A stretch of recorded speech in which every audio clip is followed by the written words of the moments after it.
Welcome to the pod. Well. We haven't even said anything. Pat's cackling. I know. This is just that kind of morning. That kind of morning. Nothing like a little illegal sign stealing operation in Ann Arbor to brighten the number everyone's 2 day. team in the country. There we go. Who hasn't had Move to along. play Nothing any? to see here. Whose signs you stealing? Your opponents suck. Yeah. Quick background on today. We'll take you behind the scenes. We don't like to be too self-indulgent here. Actually, we do, but we'll pretend not. We'll have some false humility. We've been working on this story a little bit this morning, and then we tried to tape, but we couldn't, and we're getting calls. So finally, we just had to wait to bring you all the gory details and glorious comedy of the NCAA investigating the University of Michigan in an apparent sign-stealing operation. The Big Ten has confirmed it. The Michigan has confirmed it. Michigan State, I think, told The Athletic that they were presented with credible evidence that Michigan had stolen signs across the year. Ross and I reported multiple schools thought that they had their signs stolen by the Wolverines this year. On and on it goes. Couple interesting things before we get started. It is not against the rule book to steal signs. That makes sense because I kind of feel like if you're throwing signs to run a play up in front of 80,000 people, your expectations of privacy are kind of shot, right? So you can steal the signs. You can't use electronic transmission during a game to relay the information to the play. It's a little awkward how it's written. What we think, there's many details come out, is at issue is schools are not allowed to scout opponents in person. You cannot send an assistant coach, a scout, anybody at your department to another school and watch that team play the week before, all season, all of that. This was a cost-cutting move back in the 90s because, as you imagine, Alabama would have like 12 guys at every game. Also, it would fill up. They'd have to build another press box, all that type of stuff. So potentially it involves Michigan getting the information through a vast network, which is what the Athletic reported, of who knows what. Are these staffers? Doesn't seem likely. Harbaugh family members? Probably not. Was like John Harbaugh on Saturdays putting on like the Bobby Valentine mustache and trying to sneak into stadiums? Probably not.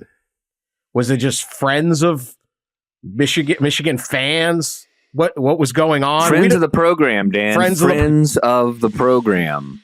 Staked out in the top of the bleachers at Nebraska and UNLV. Yeah. Rutgers. Stakeholders, right? Stakeholders. There's a good term. Give enough money to our NIL collective. We too will employ you as a scout. And you tell them, hey, you know what? That UNLV could be pretty tough. We're going to need you to go out to Vegas. We're going to need you to, get a ticket to the game, bring your camera, train it on the sidelines. We need to know the signs. Yeah. A lot still to come. Ross, what else am I missing from this report? And then I'll get Pat's sure to be entertaining reaction. Yeah, I mean, it's a little limited on specifics and details, and I think part of the limitation on that is because this is all fairly new and fresh. I think the NCAA probably really just, I'm assuming some of this, that the NCAA just started its investigation fairly recently. I wouldn't think the NCAA would have known about this weeks ago and held it in until Wednesday afternoon, which is when they informed the Big Ten. So this is all fairly new. So we're a little bit limited on information. And as we all know, the NCAA, at least in certain cases, doesn't like to give out and distribute details on investigations. So we don't know a whole lot. But again, presumably, Michigan was sending stakeholders, to these games to scout them and steal signs and maybe even record record opposing teams' signage. Last night I gave a couple calls to some coaches that had played Michigan, and they didn't know anything about the investigation, but let's just say they were not surprised. One of them knew pretty early on during their game with Michigan that their signs had been known to the other staff, and I think another coach had mentioned that leading up to the game with Michigan, they were told by another staff, they were warned, change your signs, change your signs from previous, but it was too late in the week to do that. So the funny thing about all this is they've got a team there. It's probably the best he's had, right? I don't think they need to steal signs for 95% of their games. Well, it might be why they're looking so good. But if it doesn't help, why do it? I don't know. Right. We don't know that they did it. So it is an investigation by the NCAA.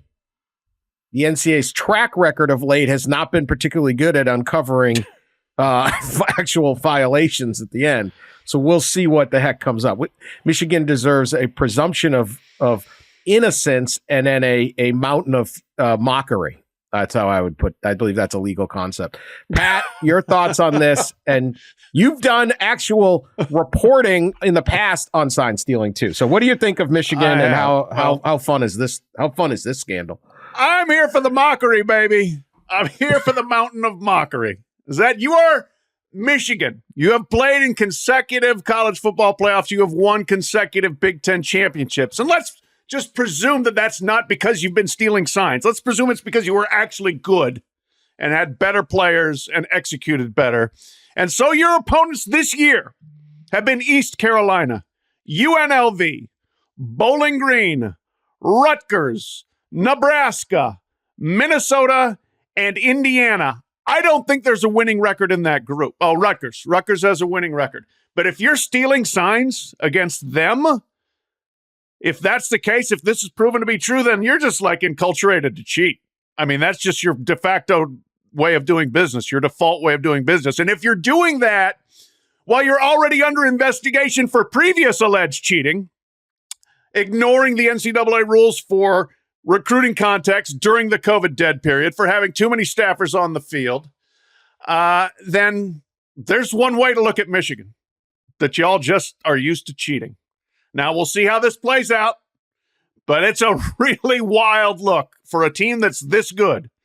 And yeah, maybe that's why they're that good. Maybe that's why they've beaten Ohio State. Maybe that's why the second half against Ohio State the last 2 years has been gangbusters, because they had to get the signs first from the first half. I don't know what the case is there. But look, there's a reason, and there have been reasons for years why coaches are wildly paranoid, why they cover their mouths when they talk into their headsets, why they have windscreens covering practice fields, why they scout around surrounding areas to make sure nobody's watching, because because people cheat, because that's why, because this is de facto the way business gets done in a lot of places, in college football, college basketball, as a matter of fact, too. I vividly remember one time a high-level team coming into Freedom Hall to play Louisville in basketball.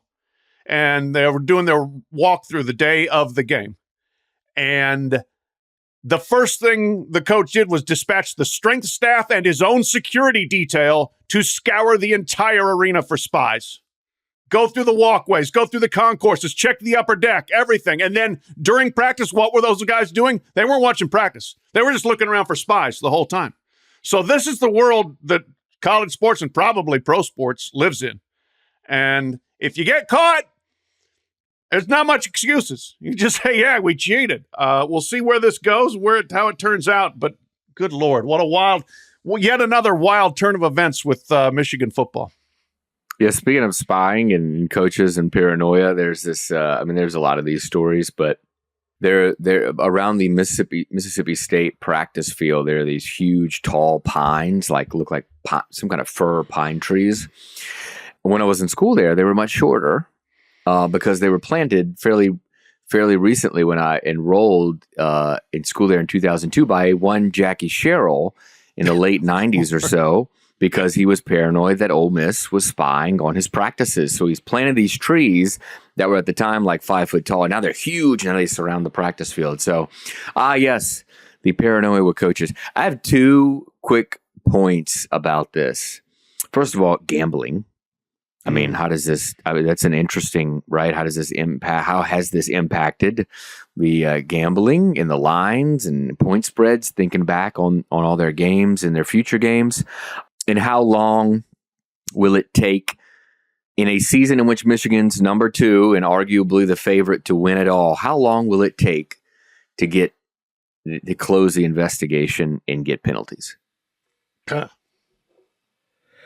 Well, we don't even know what the penalties would be, right? I mean, that's kind of undefined. Does not lay them out in the rule book. And I look through the bylaws and the manual. It simply says you're not allowed to in-person scout. There's no penalty for stealing signs. Again, this is embarrassing. I don't know what they're going to be able to even get them on a penalty. I think that's the thing. And like, I am not excusing Michigan, because if they were sending people off to film the sideline, and we don't know, but I mean, something was happening. I'm assuming the NCAA, I'm giving them the benefit of the doubt here, that they're not just coming up with nothing and taking a shot like this at number 2 in the country. You would think, but you never know. You never know, because and Michigan State has said, well, we saw credible. The Big Ten's taking it serious. So there's some checks and balances. This isn't just like, well, they're cheating. I mean, because you have altered the narrative of the season with this. Yes. Like this, just the investigation is something. So, and by alerting other opponents. So something's going on. We're gonna. I think you have a right to assume. Now, philosophically, I think this should none of the. I just don't. You should. Everyone's stealing the signs. Again, you have no presumption of privacy in a stadium. But whatever, you shouldn't be doing this. This is the violation. But I don't know if there is any penalty. So, and I don't know how they wrap it up, and I don't know what they do. Like, can you just sit there and suspend Jim Harbaugh again? Do we even know if Harbaugh, like, what's his involvement? Like, there's so many unanswered questions. It takes them, 6 years on the Kansas basketball. Are we going to get this done by kickoff Saturday night in East Lansing? I don't think so.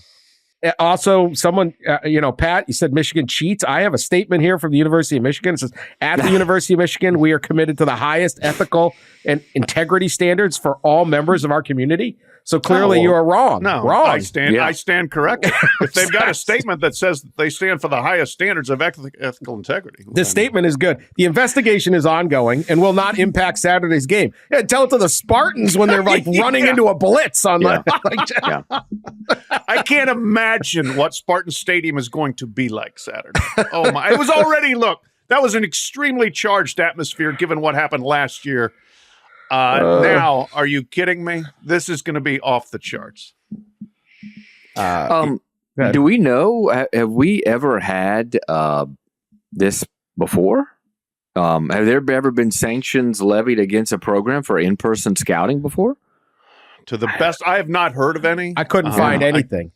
I remember they came up with this back in the 90s, and it was a cost-saving deal. And I remember some coaches I knew were quite happy because they hated having to go scout. Mm-hmm. And, it was like, I remember basketball coaches having to go, there was some kind of rule where you could only scout so many games up front of like your game, but they were using a trick to scout. This was basketball. So like, let's say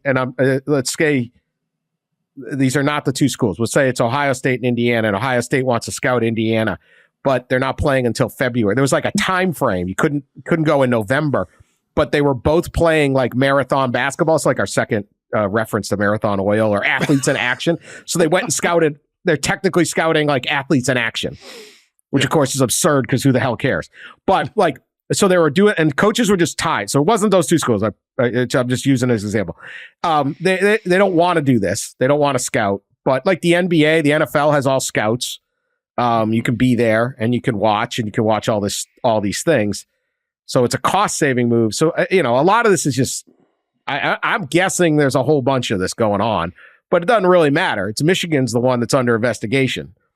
And you're the one that may or may not have gotten caught. And so guess what? You got to deal with it, whether or not everyone's doing it or not. I mean, Pat wrote a whole story about Clemson was famous. He wrote a great story about Clemson. Yeah. Ohio State literally huddled during a playoff game because they knew Clemson had stolen all their stuff. Oh, yeah. Or they suspected. Yeah.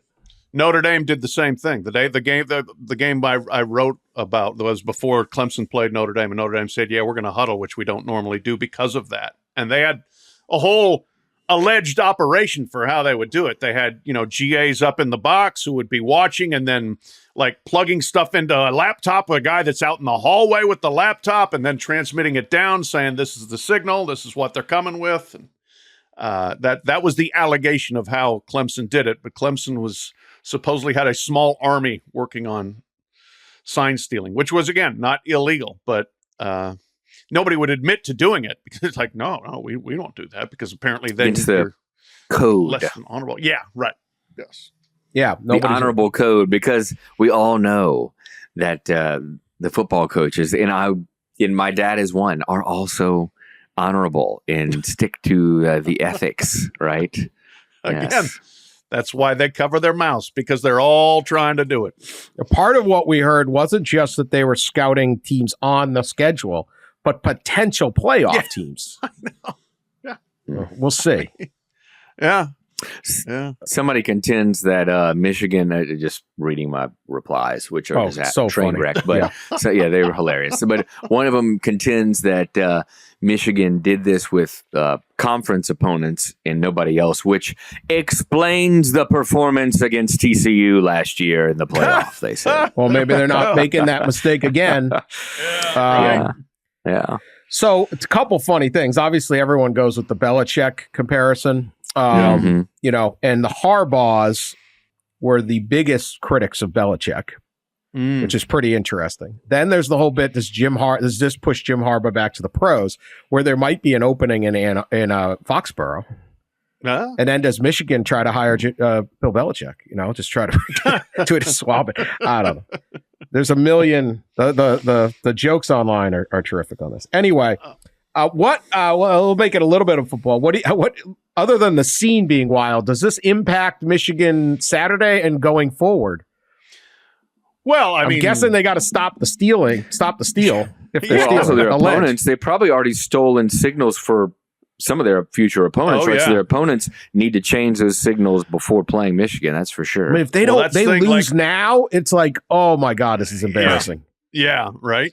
Yeah. But this is, I'm sure this is crash course for GAs and assistant coaches at all the schools on their schedule. Like, we got to change everything right now, And so the reaction in East Lansing and everywhere else, especially East Lansing, very time sensitive because they're playing in 48 hours or so, a little bit more than that. But yeah, you've got to you're totally on guard now. And you also wonder, is everybody else doing this too? And are you like pulling, tell Charlie he's not making that trip over to West Lafayette anymore to, get us information. Yeah. Cancel the trip. When the FBI basketball scandal broke and all the coaches went on WhatsApp and quit texting agents on their phones and stuff, this might be that. Like you're no longer going to have your video surveillance team out and about in opposing stadiums here. But I mean, this is a major distraction at the very least for Michigan on a Thursday before a rivalry game. They should absolutely pound Michigan State. They may still pound Michigan State, but this is a grenade in the foxhole, so to speak, where you really aren't ready for one. Okay, we got to see what this is all about, but how big of a cloud does this cast over Michigan and what they've accomplished? Not just this year, but the last couple. I think a lot of fans are going to that direction. They didn't just decide this year to do it, or did they, or not? I mean, we just don't know anything, but anytime, I mean, the Patriots still deal with it, right? I was just going to say, Spygate was like 2007. It's 16 years later, and people still make the Spygate and jokes about the Patriots. So, when you've watched a team, Michigan, rise up and win relentlessly for the last 2.5 years now. It gives all your rivals, all your enemies, and a lot of really neutral people an opportunity to say, were they that good, or was this all just because they were spying and cheating? I would tend to think, given the number of guys they've got in the NFL playing really well right now, that it's mostly about talent and good coaching and guys that are going to get drafted this next draft. But you've opened yourself up to a level of doubt and criticism that you maybe really didn't need to. Certainly you didn't need to beat UNLV and Bowling Green and Indiana and Rutgers. But, who knows if do we need to go back and, Zapruder film the Ohio State games the last 2 years and get, surrounding footage of everybody in the stands and everything else? I guarantee some Ohio State fans are doing that right now. I guarantee it.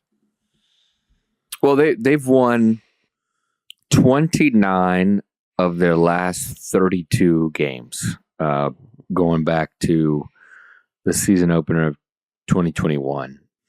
So, yeah, I think there's going to be some questions on, how far back has this gone and what impact this had? And then looking to the future and what impact this will have on what they do the rest of this year and potentially in the playoff and in the Big Ten championship game. All of it kind of comes in a way under a little bit of a cloud. And we've seen the old asterisk before on championships and seasons and things like that. I wouldn't think this would go to the level of, games being, what do they call them? Vacated, which I hate. I hate the vacated wins. But anyway, but you wouldn't think this would go to that level. But yeah, it's interesting. There's been plenty of stories written about sign stealing. And Pat's story a few years ago was great with Clemson. But like just last year, I think the Athletic wrote a story about sign stealing. I think, or a portion of it was about sign stealing, and I think there was mentioned in there from an assistant coach. I think maybe from Ohio State, but it was mentioned in there. Man, we couldn't understand, but Michigan had all of our signs on both sides of the ball, the anonymous coach said. And now we see why. Yeah. Like I said, Michigan needs to, if they lose now, this is where we're at. And I don't know. And who knows what details are coming. So anyway, never a dull moment with Jim Harbaugh. Someone pointed out, for a school that they seem to get caught on all their cheating. Maybe they're bad at it. They're just bad at cheating. Yeah. It just seems like you're the one that you're the only one that got caught other than Arizona State meeting with recruits during COVID, or you're the one who had too many analysts helping in practice. Oh, you're the one that watched the guys working out on Zoom. Oh, you're the one that had, Uncle Billy in the 300 section filming the side. All right. You're the only one. Maybe leaders and the best, right? I am the youngest of three brothers. My oldest was a do-gooder who never did anything wrong. Middle brother, not so much. And I was somewhere in between. But I got in more trouble than my middle brother because I was bad. I would get caught. I always got caught. He never got caught. This was kind of a constant running joke among us. Well, maybe I was the Michigan of our family. All right. Well, ongoing saga, to say the least. We'll be back after this message. All right. So we will do race for the case in a little bit. We're going to do, obviously, Penn State, Ohio State, Tennessee, Alabama. Both of those games we talked about at length in the last episode. So if you're tuning in, you're going, I want to hear a little bit more about the narratives, the details, the pressure. Go back to the Tuesday pod. We talked both those games extensively. Obviously, when we have an allegation of sign stealing at Michigan, we're going deep. We're going deep. Okay, if you know anything about this podcast or any tossing school, out the rundown and any starting school. over. Yeah, any school. We love cheating. We will also pick Duke, Florida State. We will pick Utah, USC. We'll pick Clemson, Miami, and we'll have a lock. We started doing this I think it's kind of fun. What games other than those? Because we have our fans, people who love college football, love all of college football, or they get into different games. What games out there, gentlemen, also interest you other than just ranked versus ranked, which is pretty awesome? We got 4 of them this week. Anyone got a game they're fired up for? I certainly do. All right, go for it. Floyd of Rosedale. It's going to be a pig of a game. Iowa, Minnesota, the battle for the bronze hog. The over-under total is 32.5, which, if you pay attention to totals, is just comically small. I mean, minuscule. And it probably should be. In fact, I would take the under because this has 11-10 with 4 safeties written all over it. Yeah, that's a 17-14 game. Yeah, which is a fairly functional football game. I know. Sounds kind of high scoring for these teams. My favorite stat of last week. We've talked a lot about Iowa, and we should, and we'll continue to. Missouri's punter threw for more yards than Iowa did last week. Luke Bauer fake punt 39-yard touchdown. Iowa Hawkeyes 37 yards passing. Beautiful. Not bad. Ross, got a game you're interested in? By the way, I think that 31.5 over-under is maybe tied or it's one of 3 games in the last decade or so with an over-under that low. The other 2 games also involve Iowa, of course. Of course. So I'm looking forward to that one too. I got a couple here that have a little drama to them. I think both of these games. Texas at Houston. So you guys remember when Texas and Oklahoma announced they were going to the SEC? There was a sense that in their final year in the Big 12 was going to overlap with the newbies coming in, including Houston. And there was a thought that when conference schedule structure came around, Bob Bowlesby, the former Big 10 or Big 12 commissioner, was angry enough at the Longhorns that he was going to make them go play at Houston. And lo and behold, here we have it. 4 p.m. Saturday, Texas at Houston. Should be a fun one. And then the Hugh Freeze Bowl down at Auburn. Ole Miss at Auburn. Hugh Freeze hosting his old team, and Lane Kiffin coaching his team. And we all remember what happened to Lane over the offseason. These were the 2 finalists for that Auburn job, Lane and Hugh, and didn't work out with Lane for reasons that I think go back down to his family and gets into some interesting things. And so Hugh was named the coach, and here we are. They meet on the field, and Auburn is a 6.5 point underdog, and it's a big game in the race. I mean, Ole Miss is right there in the SEC West race. Speaking of some all-time great scandals in pod history, yeah, Hugh and his situations. He was in favor of in-person scouting. I think oh boy, Dan. I mean, what does Mel Tucker think? I got to go back. I mean, what is Mel Tucker sitting around going? Oh, yeah, right. You're all mad at me, huh? At least. Apparently, according to his lawyers, he's sick or ill or something, maybe hospitalized. I don't know. Remember all that? I hope that's not the case. I think his lawyers released that he's ill. He's got a medical condition of some sort. I don't know. All right, I'll give you one. Toledo, 6-1. Miami, Ohio, 6-1. How about that? Miami, Ohio's only loss was to the other Miami in the Confusion Bowl. Toledo's was at a late loss on a field goal to Illinois. These are 2 really good MAC teams. They're playing very well. The MAC can put out a good game, and this should be a highly competitive football game down there in Oxford, Ohio, at Yeager Stadium, Fred C. Yeager Stadium. Toledo's favored by 1.5. I'm interested to see what that. These have established themselves as as the current favorites in the MAC. And so anytime we get some good MACtion, I'm going to take that one. You got another one, that's Pat? a good one. Yeah. Oklahoma State at West Virginia. Interesting there. Oklahoma State has righted the ship. 1-2 straight, beat Kansas State and Kansas after looking just terrible. They get blown out by South Alabama. I mean, they were in bad shape, and now they've won 2 in a row. West Virginia, we know, has righted the ship overall on the season. They were, a lot of people thought that Neil Brown would be fired by now. Instead, he's 4-2 with a loss on a Hail Mary to Houston. So winner of this game comes out feeling, hey, you know what? We're pretty good and we're going in the right direction. Loser, you've taken a step back, and we'll see where it goes from there. But that's a good, upper middle class Big 12 game.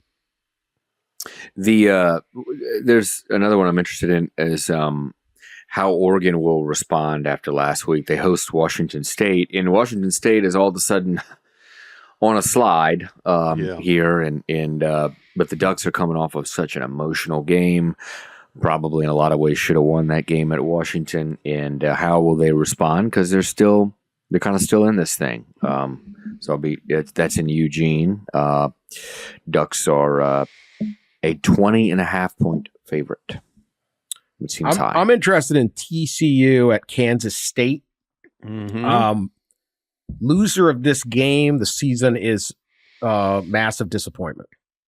Yep. TCU's, coming off a national championship game appearance. I don't think they were expecting to be, totally as good, but they have dropped games at Iowa State and to West Virginia. Those are not games they were expecting to win. They just came back with a nice win over BYU. Meanwhile, K-State, who I thought would win the Big 12, loses a tight game at Missouri and then a really tough Friday night loss at Oklahoma State. To get a third loss at this point, TCU's 4-3. They go 4-4. They're heading to the bottom of the Big 12. That's a bad season, especially considering last year. And then K-State would be knocked completely down on a highly anticipated season. So it's not so much whoever wins, it's whoever avoids the loss Saturday night out in Manhattan, out in the Little Apple. So that one kind of interests me. Rematch of that great Big 12 championship game from last year. That too. I hadn't even thought of that. Yeah.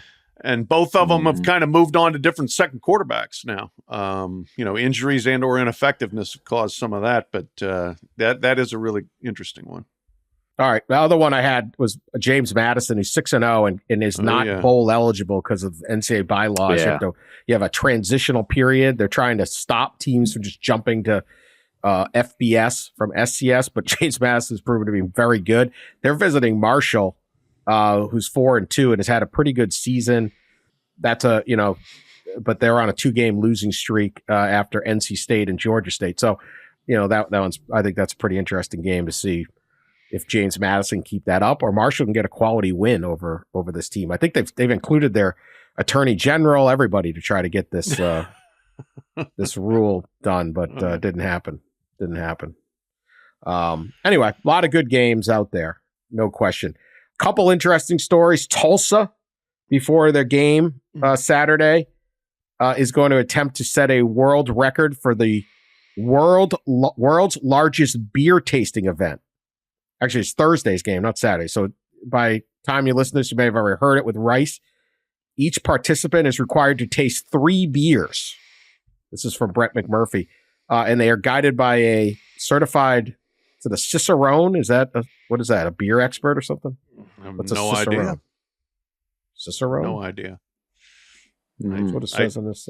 Maybe I'm... Call a beer expert. Cicerone is a beer professional. Okay. They recognized for their beer skill and knowledge. Well, is this official? I've been training on this since I was like 12. Yeah, right. I am a Cicerone. I'm here to tell you. I am. I don't have any official certificate, but I am one. What a thing is this? You just got to pay a fee, right? It's like when you become a minister to marry people. Anyway, the current record is 1,243 people tasted 3 beers in one time in Barcelona, Spain in July of 2022. Tulsa doesn't draw quite like, Oklahoma, but I think they'll be able to get that done. So hope everybody enjoys the 3 beer taste. I'm doubtful. Tulsa, like that would not be the fan base I would pick to get that done. That was Barcelona in July. It's hot. People want to drink a lot of beer. October in Tulsa. I'm doubtful. I'm doubting them. Yeah. Also, pretty good little story here by the AP. A Montana man was mauled by a grizzly bear earlier this year. 5 weeks ago, he was mauled by a grizzly bear. That part's not really a good story. Including the grizzly bear bit off the front of his lower jaw. Okay. Good God. Oh, yeah. dear. He got attacked by a grizzly, but he is getting out of the hospital and he has recovered. He has survived the grizzly bear attack. And one of his goals is to get healthy enough to attend next month's rivalry game between Montana and Montana State. He is a Montana State fan, and his daughter said because of the grizzly attack and the Montana Grizzlies, he's developed a whole new hatred toward the University of Montana. I can appreciate that. I mean, the last thing you want to do is, you see Montana with that. Don't they have like a grizzly paw on their helmet? It's going to bring back some bad memories. That's for definitely. Sure. Yeah, there's some PTSD on that. Yeah, the Brawl of the Wild. That's that game, right? If you've been attacked by a mascot, should you root against that team? What if it was a bobcat that mauled him? Would he switch? What is the etiquette here? Hadn't thought of that. Not a lot of grizzly bear survivors, attack survivors. So, yeah, but I would be pretty. I don't like a grizzly if he's torn off my jaw. Yeah, right. I mean.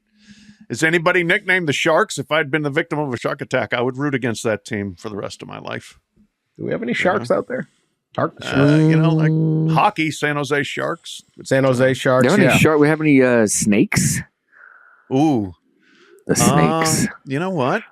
Why don't we have snakes? Snakes is a Florida great A&M mascot Rattlers. name. Florida A&M there you Rattlers. go. There you go. Long Island University is the Sharks. Oh, there we go. Well, Okay. Yeah. Yeah. Who knows? All right. So we got all of that going. All right, let's pick some games. Ross, you're in the lead 25-17-3. Sean is 24-18-3. I think both of you guys are sending scouts to film. There's no doubt about it. Film pics of other podcasts. Not allowed. Yeah. They're definitely well, you can cheating close your investigation in 6 years and penalize us in 9 years. So. I am at 20. That's enough. I think we've pretty well covered we've covered the leaders. Let's move on to the picks. Let's move on to the picks here. Pat is the inverse of Ross. You're just obeying the rules. That's it. See, that's it. You play by the rules, you get penalized. Yeah, this is it. 17, 25, and 3. All right, big game. I'm going to have to audit Sean's bookkeeping to make sure I'm not getting screwed. Sure. You're under investigation. We know you earned your record because it's pretty much an annual thing. But and we did say we didn't specify what the case is, so say it's a case of whatever you want. Case of Blanton's? Hell no. Blanton's. Oh, my God. Case of beer. We didn't specify. It has always been specified. I was thinking Blanton's, maybe a little Tanqueray, case of Tanqueray. Case of COVID. I can give you a case of Blanton's. Case of COVID. Purposely try to get COVID so you can give it to him. Yeah. Mm-hmm. All right. Number 7, Penn State at number 3, Ohio State. The non-scouting bowl. We'll see. Oh, Dan, I believe you're attending that game. I think so, unless I decide to go watch the Michigan. Well, yeah, right. I am attending it. I think I'm going. So am I. And what I mean, the press box, that is going to be the entire chatter before that game. What about Michigan? What about Michigan? What about? Oh, can you believe that stuff? It's going to be how about the both coaching staffs in this game are distracted right now, refreshing the internet looking for more Michigan details. Yeah, undoubtedly. Right. So just listen. Just hello, Coach Day, Coach Franklin. Yeah. Glad we could be here for service. Ohio State's given 4.5. The game's at noon. Big noon kickoff. Fox Massive game. Like I said, talked about it more last one. Pat Forde, who are you picking to win this game?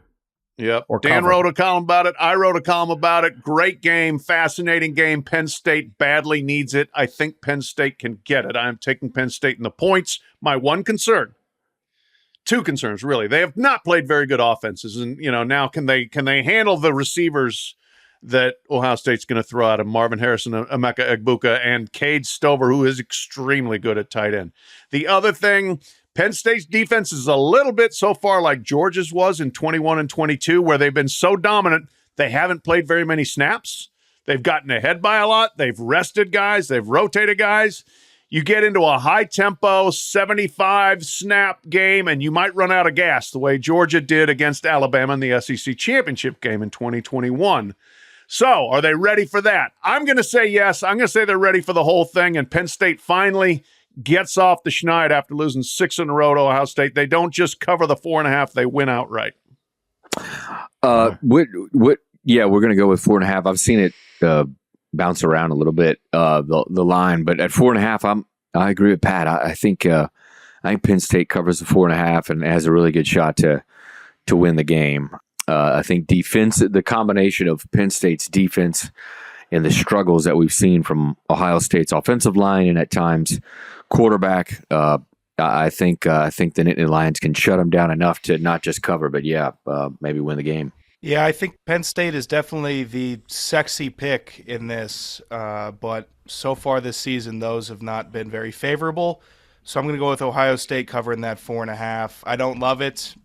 I don't think it's what I'm rooting for in the game, but just for the spread here, I'll take Ohio State. This game reminds me of another great moment in football when Charlie Brown would try to kick the ball and Lucy would pull it away every time he thought he was going to get it. Every time they had better teams, better this, better that. I will say this, probably the first time Penn State's had a better quarterback in this game. And that could be. Drew Aller is very good. But no, Nittany Lions have to prove it to me. 4.5, this is Ohio State. This is Ohio Stadium. This is Penn State. You're going to have to show me you can do this.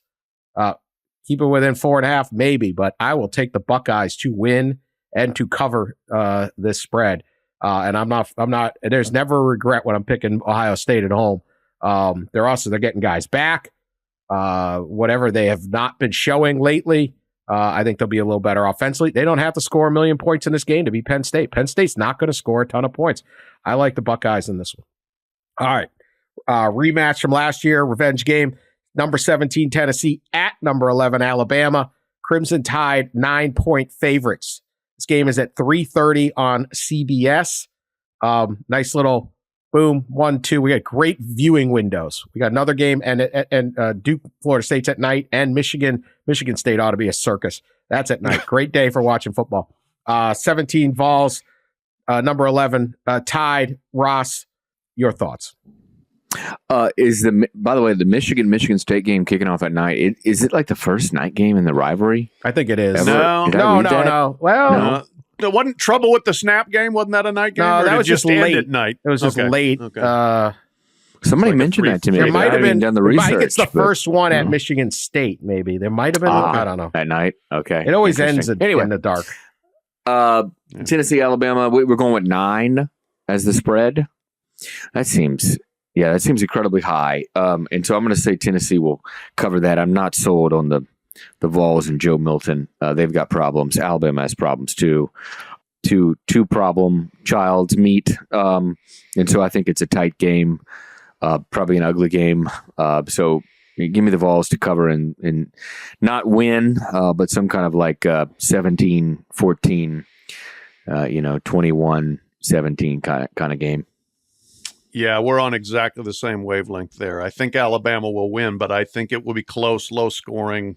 The biggest change in Tennessee year over year is that the defense is much better than it was last year. They've done a very good job on that side of the ball. They're not as explosive. Both quarterbacks are inconsistent. Alabama cannot protect Jalen Milroe, and maybe he doesn't protect himself too well by holding the ball too long, but Tennessee can get after the quarterback. They're third in the SEC in sacks. So I foresee this being a low-scoring, close game. Bama wins, Tennessee covers. I think Alabama really wants to get their get back after last year's festival of shenanigans post-win for Tennessee. It's just a huge number, and I don't know if all of the wind has been taken out of the sails yet for that Alabama fan base on this season. I don't know how. I mean, you know what? I'm not going to draw their ire. I'll go with Alabama to win, Tennessee to cover. I'm taking Tennessee to cover. Alabama hasn't been able to blow anybody out. Look, they should have blown out the last 2 weeks. They did not. So I'll take Tennessee with all those points. But I expect Alabama to win the game, and the redemption season is on. Number 16, Duke at number 4, Florida State. Seminoles giving 14.5. Game is at 7:30 on ABC. Huge game in the playoff chase for everybody, because if the Seminoles go undefeated, they are probably in. There's still a nightmare scenario where you could have all 5 conference champs undefeated.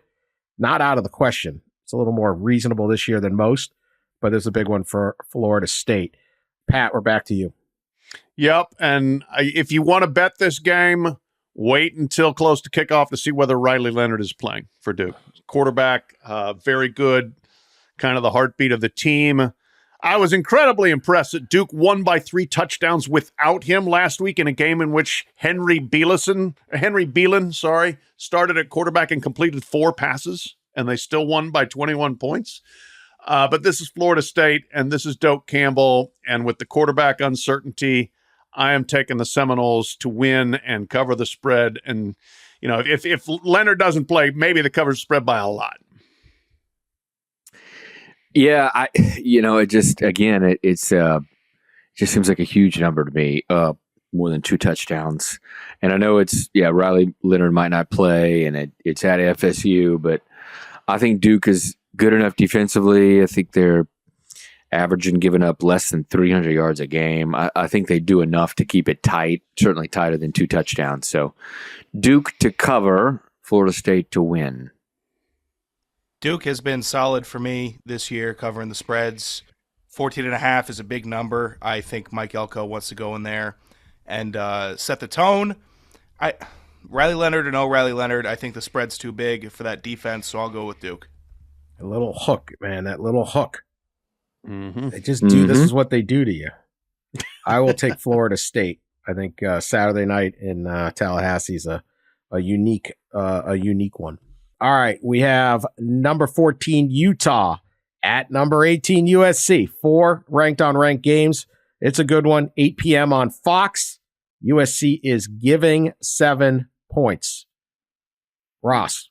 Yeah, how will the Trojans respond? They got spanked in South Bend, and Utah always is that team, right? We talked about it earlier this season on the pod, that Utah will be the reason the Pac-12 doesn't get a team in the CFP, like it always is. They'll come up and strike, and I think this is it's kind of one of those situations where I could see Utah not just covering but winning the game. So give me the Utes to at the very least cover. I think they got the answer defensively now. Notre Dame kind of put the blueprint out there. Hey, this is how to stop and slow down and force into mistakes, Caleb Williams. So give me the Utes +7.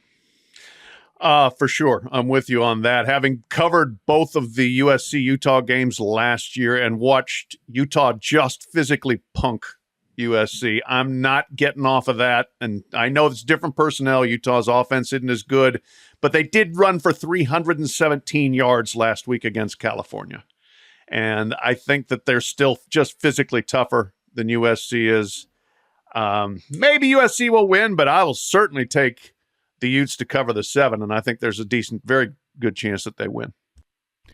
I don't think Caleb Williams plays as poorly as he did in this game. I think he'll adapt, adjust, and be a little more prepared. But Utah's defense is still going to keep them in this, and USC's defense has shown zero improvement. So I will take Utah to cover as well. I'm going to take Utah, but this is tricky because I don't know. USC's problem last week was offense and the turnovers, and just put them behind the 8 ball against Notre Dame. Maybe their defense was better and just didn't do it. But I've seen this play before, and Utes in 7 I'm going to take. So we're all going Utah. I could have had lone Trojans at home. Tempting, but did not go with it. All right. We have got unranked, but Clemson at Miami.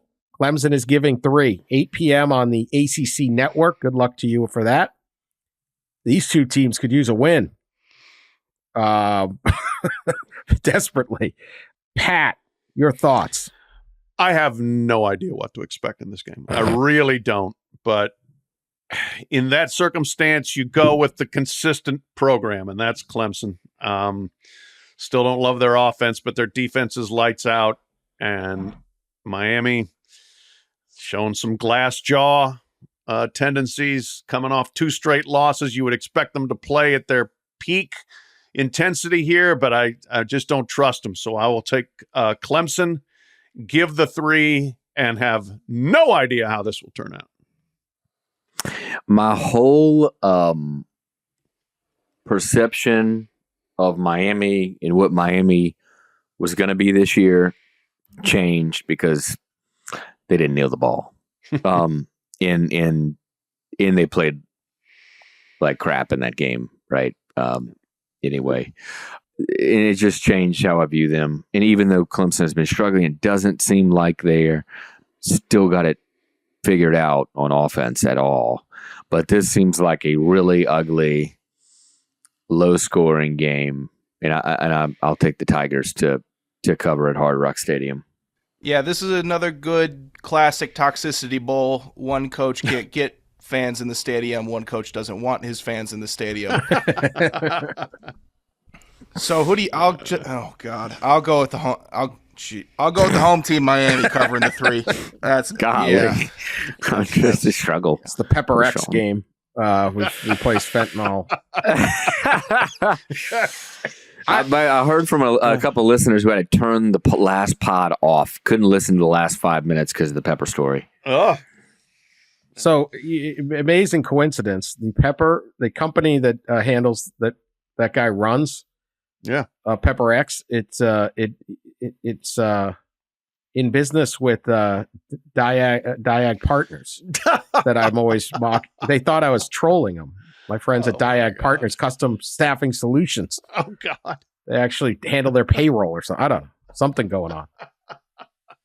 I was like, there was a big tumult at the Pepper. I mean, I don't know. Just stay away. They were like, you want us to send you some of the pepper? I'm like, no, I don't want the Pepper X anywhere near my house. No. I'll have to be laying in the rain. Anyway, I think Clemson's pretty good. I don't think Miami is, so I'm taking Clemson. That's all I got. This is a terrifying game. Sean, diabolical putting that on the rundown, so we have to pick it. Yeah, yeah, that's tough. That's a tough one. All right, who's got a lock of the week? Anyone do any research? I did. My locks of the week have been largely terrible, so I'm kind of switching my strategy a little bit, and I'm going to just try to pick a good team that's playing at home. How about that? Revolutionary strategy. Oklahoma. They've had a week off to get over themselves from winning Red River. UCF coming to Norman for the first time. UCF not playing well. Has gone on these unbelievable streaks of just giving up points. They gave up the last 35 against Baylor and then turned around and gave up the first 31 to, I believe it was Kansas. That's not a very good defense, I don't think. So I think Oklahoma's going to roll it up big. The number, I believe, is 17.5. Sean can check that, but give me the Sooners to cover the 17.5. I talked about this game earlier at Washington State at Oregon. Oregon, a 20.5 point favorite. I know it's at home. Washington State has struggled the last couple of weeks, but Oregon just coming off of that emotional game. And I think these teams are closer than 3 touchdowns. So give me the Cougs to cover on the road. I'll provide a bit of an update to an ongoing saga. The beard bet continues as last week's Oregon-Washington game pushed. I got 3 points because my opponent touched up his neck beard, and that was the punishment. The new game, we had to roll it over. Toledo versus Miami of Ohio, actually. I have the Rockets, so I will go with the Rockets covering 1.5 versus the cowardly Redhawks. Cowardly. Wow. So the biggest you want to roll the dice is trying to figure out Michigan State. 24.5. Wolverines giving 24.5. That could go in any direction. Yes. I am not touching that. I'm going to take Missouri giving 7.5 against South Carolina. South Carolina hasn't been able to get it done. They just blew a big lead against Florida. Missouri's playing very well. They're home. I think there should be a good crowd. I think there's a lot of enthusiasm there. I think we'll build the emotion. We know Shane Beamer has got a broken foot. He kicked a Gatorade. They're saying he kicked a Gatorade jug. So you might think the Gatorade jug is empty. And then if it's not, a full Gatorade jug, you're not moving that thing. Yeah, would break your foot. Yeah, would break your foot. Yeah, they literally fill those like things up basically and use them as barriers on the highway, right? Like, yeah. So I've been impressed with some of the running and the passing for Missouri lately. I think they're rolling. I think they get to 7-1. I think they win by more than 7.5 points. So I'm going to take Missouri as my lock of the week. All right, we'll be back on Sunday to break down all of the mayhem, all the ridiculousness, provide updates on any other scandal that pops, and we hope you will join us. It'll be out sometime late Sunday night or at least Monday for your commute. Subscribe so you don't miss a single pod. Continue to tell your friends about us and share us on social media. And also, the NBA season is right around the corner.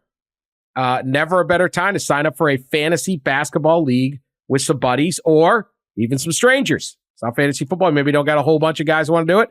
Doesn't matter. Yahoo's got you covered. Draft your league at yahoofantasy.com or in the Yahoo Fantasy app.